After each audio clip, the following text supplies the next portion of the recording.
Shalom, Assalamualaikum warahmatullahi wabarakatuh. Perkenalkan, nama saya Yeni Pongbulan dengan NIM 19124, jurusan Administrasi Kebijakan Kesehatan, Fakultas Kesehatan Masyarakat, Kampus TIK Tamalate, Makassar. Dalam video kali ini saya akan memaparkan tentang penyakit menular, hipertensi, dari mata kuliah epidemiologi penyakit menular, di mana video ini adalah tugas akhir dari mata kuliah tersebut.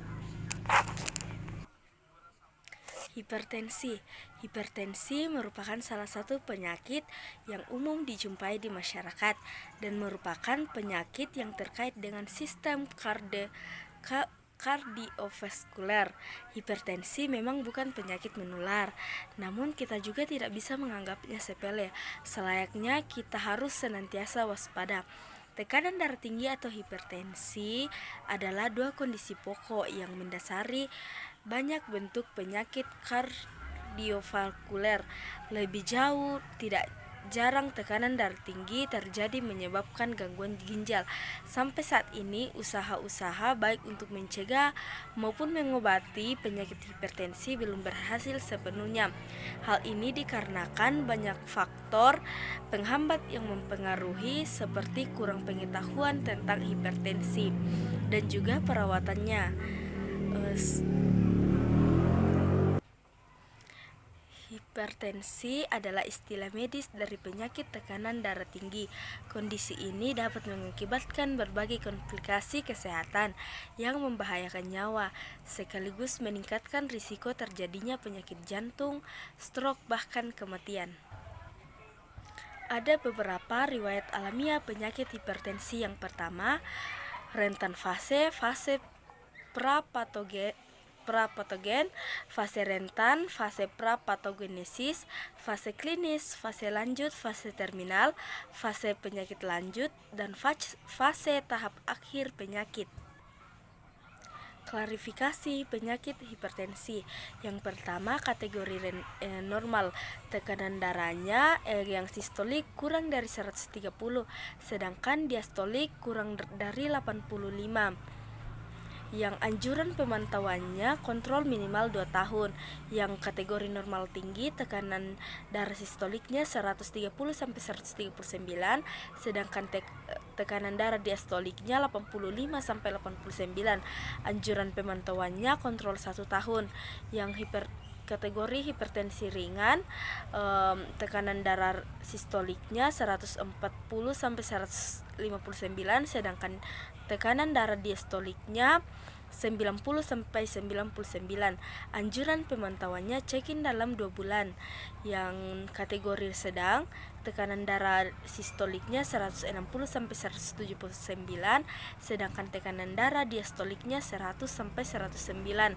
Anjuran pemantauannya nilai dan rujuk 1 bulan. Kategori berat, tekanan darah sistoliknya 180 sampai 219, sedangkan tekanan darah diastoliknya 110 sampai 119.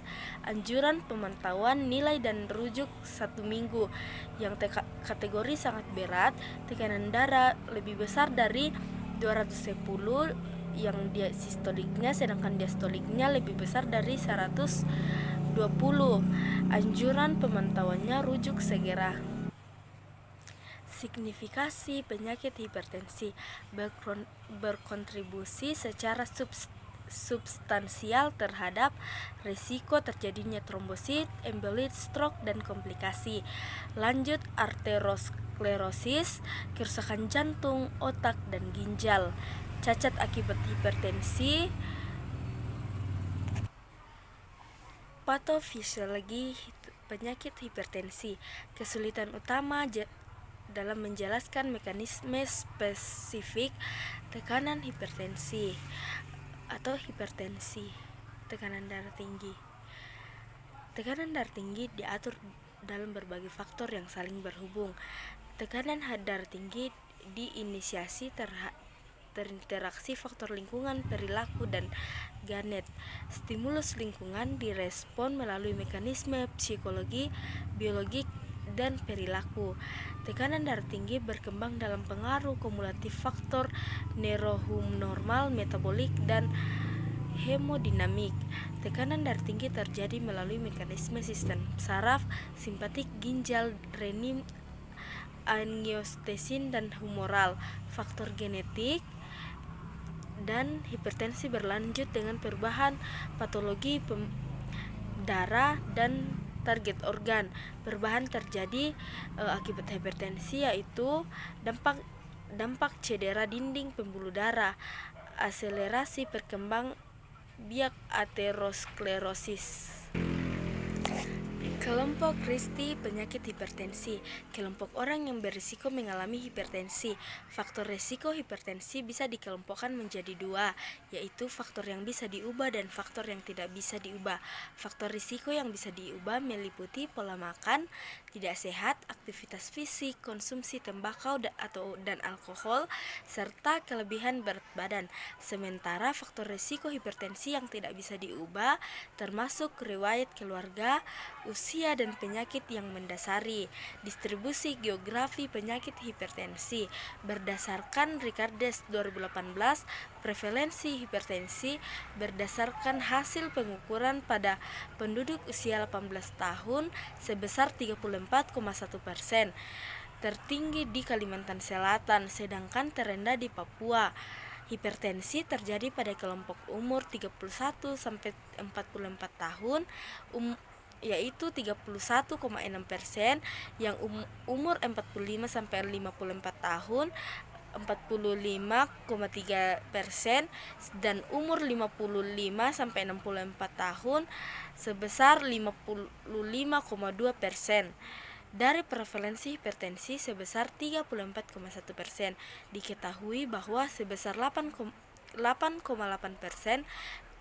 terdiagnosis hipertensi dan 13,3% orang yang terdiagnosis hipertensi tidak minum obat, serta 32,3% tidak rutin minum obat.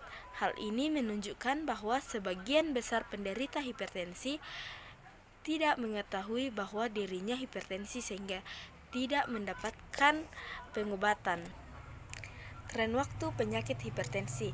Data World Health Organization atau WHO tahun 2015 menunjukkan sekitar 1,13 miliar orang di dunia menyandang penyakit hipertensi. Artinya 1 dari 3 orang di dunia terdiagnosis hipertensi. Jumlah penyandang hipertensi terus meningkat setiap tahunnya. Diperkirakan pada tahun 2025 akan ada 1,5 miliar orang yang terkena hipertensi, dan diperkirakan setiap tahunnya 9,4 juta orang meninggal akibat hipertensi dan komplikasinya. Faktor risiko hipertensi, pencegahan dan pengendalian hipertensi. Pencegahan dan pengendalian hipertensi. Risiko utama untuk pengidap hipertensi dapat dikurangi dengan mengurangi mengkonsumsi